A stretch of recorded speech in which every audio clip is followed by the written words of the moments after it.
आबोबनिफ्राय जोङो मिरु आबोबा बिथोनलाइ हरनाय हिसाबै जोंनि दा बाक्सा जिल्ला आबोबा बे हाबाफारिखौ लानायनि जाहोनानो जाहैबाय थांनाय मे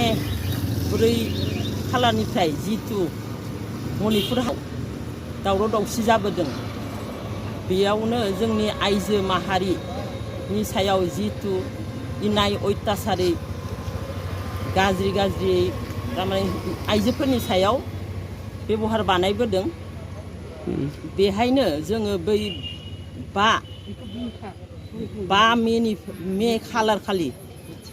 जितु मिथि हारिनि सुबुंफोरा सानै आइजोखौ कुकी हारिनि सानै आइजोखौ लंथं सि गैयै लंथं खालामनानै राजा लामायाव 4-5 किल'मिटार जितु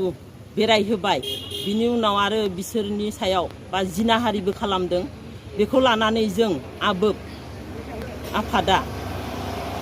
धिक्कार फोरमायदों बा बिनि हेंथायै जों दिनै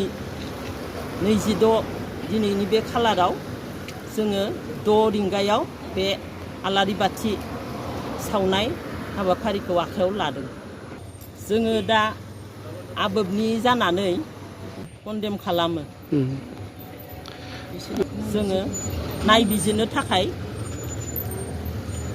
जोंनि आसामनि चिफ मिनिस्टार आरो भारतनि गाहाय मन्त्रि बिथांमोननिसिम